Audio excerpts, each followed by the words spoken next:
Medo e ansiedade são os maiores limitadores dos nossos sonhos e realizações. No entanto, existem formas simples de você saber como lidar melhor com eles. Quer entender como? Vem comigo.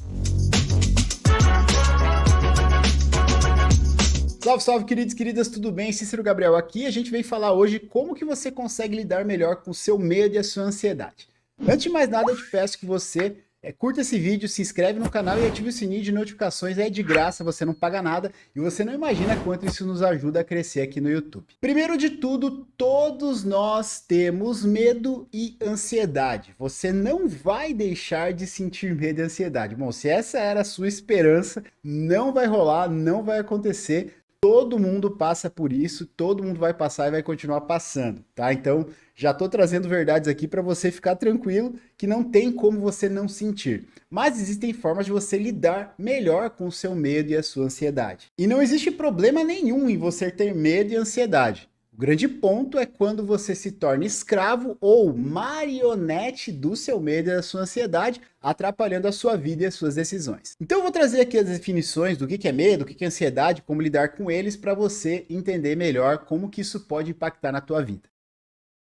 O que é medo? Medo é todo o receio que você tem de algo que pode afetar a sua integridade física ou integridade mental.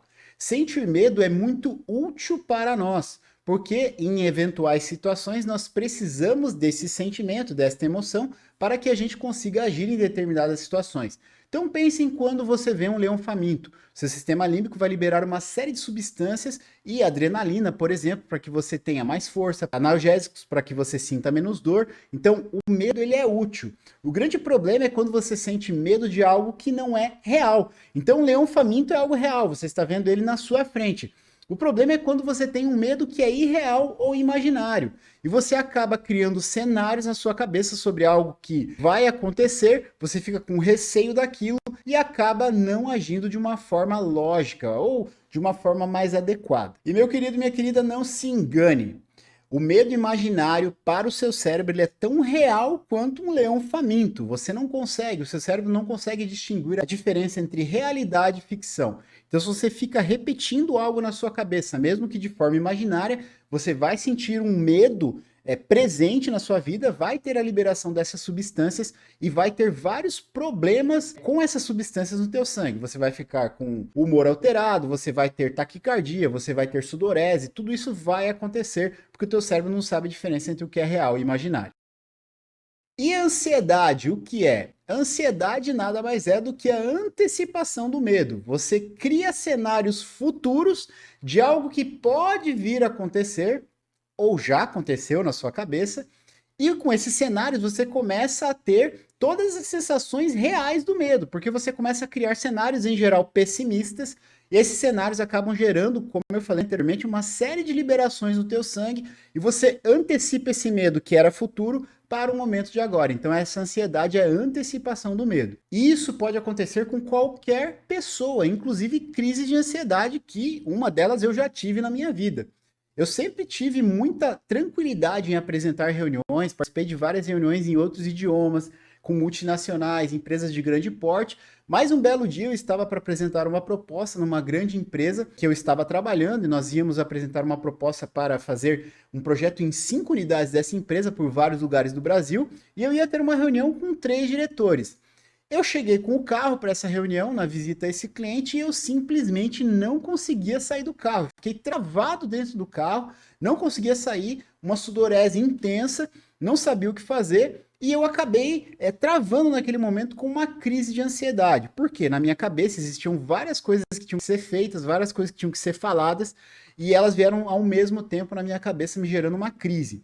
Eu fui me acalmando, fui pensando, fui refletindo e consegui, depois de muito esforço, sair do carro e fazer a reunião. Ela foi um sucesso, mas eu fiquei muito cansado no pós-reunião.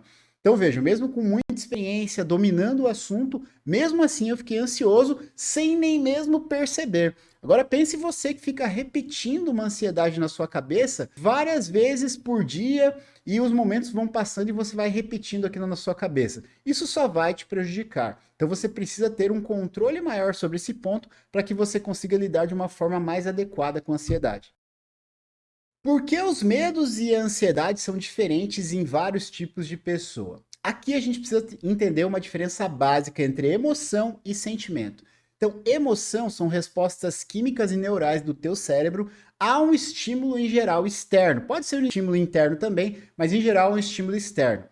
E o sentimento é como você experiencia a emoção. Isso vai variar de acordo com as suas experiências pregressas, os traumas que você tem, tudo que aconteceu ao longo da tua vida. Então, portanto, eu sempre digo isso, uma pessoa pode atribuir carga de 0 a 100 para uma situação carga 20, e uma outra pessoa pode atribuir uma carga 120 de 0 a 100, digamos assim, para a mesma situação, dependendo de como ela lida, o que aconteceu com a vida dela. É aquela velha história, ou aquele ditado de gato escaldado tem medo de água fria. Então, se você já tem traumas pregressos, já tem situações que foram ruins para você com aquele determinado tema, bem provavelmente você vai ter mais medo ou ansiedade naquele tema. Exemplo simples é falar em público. Se uma pessoa tem grande prática em falar em público, sempre participou de eventos, falou em público e a experiência dela é ter grandes resultados com isso, talvez ela não tenha tanto medo de falar em público. Já outra pessoa que teve 2, 3 traumas quando pequeno, falou em público numa apresentação da escola, foi ridicularizado, teve experiências ruins com falar em público, talvez a sua autoestima seja menor e ela tenha dificuldade de se expressar e tenha dificuldade de se colocar à prova nesse sentido. Portanto, emoções e sentimentos, elas são experienciados, principalmente sentimentos, de forma diferente entre as pessoas. E se você quer entender melhor como que as experiências podem influenciar a tua vida, eu recomendo muito esse vídeo nesse card que fala a respeito de como as experiências podem te atrapalhar ao longo da tua vida. Como lidar com medo e ansiedade? Antes de mais nada, você tem que entender que as emoções e principalmente os sentimentos, eles vêm para te proteger. Mais do que o sentimento que vem para te proteger de uma experiência que você já teve, o problema é quando você compra histórias de outras pessoas ou traumas de outras pessoas. Exemplo, você quer empreender e acaba pegando conselhos de empreendedorismo com alguém que quebrou nessa área. Dificilmente você vai ter uma visão positiva sobre empreender pegando conselhos com pessoas que tiveram trauma com isso. O mesmo serve para um relacionamento amoroso com um certo tipo de pessoa. Você acaba pegando um conselho de uma pessoa que tem um trauma, uma experiência negativa numa determinada área e compra essa ideia para si. Ok? Então você tem que distinguir aí o que é a tua experiência e o que alguém te disse que pode dar errado. Além disso, sempre que você tem medo e ansiedade na tua vida, para que você lide melhor com essa situação, você precisa conversar e entender o sentimento. Eu vou te passar aqui alguns passos simples para que você faça isso e tenha um entendimento mais claro e límpido de como os sentimentos estão influenciando na tua vida e como controlá-los de uma forma mais adequada. Primeiro ponto, você deve conversar e escrever. E aqui eu não estou falando para você conversar sozinho que vão achar que você é maluco ou maluca. Não é esse o ponto. Você tem que entender qual é a história que esse sentimento está te dizendo e escrever tudo o que você está sentindo. Toda vez que você tira o sentimento da sua cabeça, você traz mais clareza de qual é o sentimento e como ele está influenciando o seu comportamento. Então, o primeiro ponto é tirar esta confusão mental e colocá-la num papel, escrevendo os sentimentos e o porquê eles existem. Segundo, ordene e classifique. Você tem que olhar para aquilo que você escreveu e classificar o que é um medo e uma ansiedade real e o que é um medo e ansiedade possível, provável ou mesmo irreal, ilógica. Você precisa fazer essa classificação, essa ordenação, o que é efetivamente meu e o que não é meu, e separar o que é um do outro, olhando de uma forma mais forte o que é uma realidade sua, de experiências que você já teve, para que você consiga avaliar os riscos de seguir naquele caminho de uma maneira mais adequada.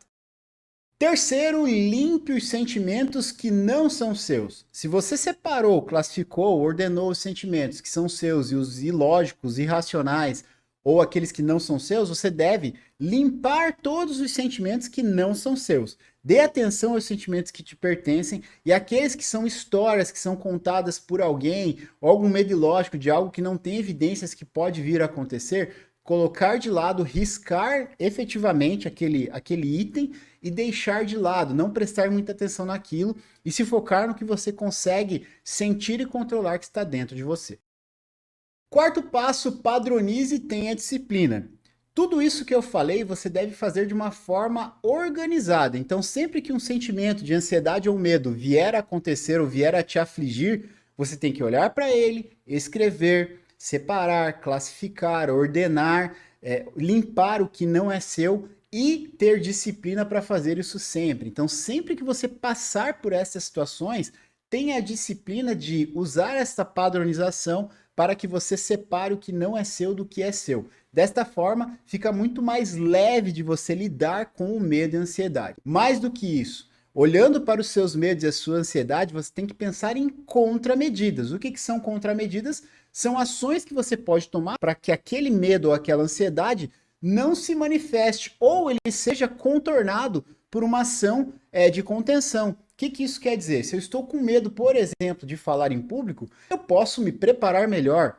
Se eu estou com medo, por exemplo, de começar uma nova carreira, eu posso também estudar mais sobre aquele tema. Então, existem formas que você pode utilizar para precaver ou para cobrir pontos que estão te dando medo ou ansiedade. E aí, o que você aprendeu com o vídeo de hoje sobre medo e ansiedade? Conta aqui embaixo quais são os maiores medos ou receios que você tem e como que você está lidando com eles. Você está fazendo alguma coisa bem clara e concreta para lidar com o seu medo e ansiedade? Espero que esse vídeo tenha sido útil para você, porque eu passei vários anos aprendendo a lidar com os meus medos e a minha ansiedade. E esses 4 pontos eles são muito úteis para mim, eu utilizo comigo e com os meus mentorados. Se você chegou até aqui, eu tenho uma única gentileza para te pedir. Curta esse vídeo, se inscreve no canal e ativa o sininho de notificações, pois isso nos ajuda muito a crescer aqui no YouTube e é de graça. Se você tiver qualquer dúvida, por favor, deixa aqui nos comentários que com certeza eu vou te responder. Eu lhe desejo muito sucesso, um grande abraço, até a próxima. Tchau, tchau. Essa perna aqui tá doendo, viu?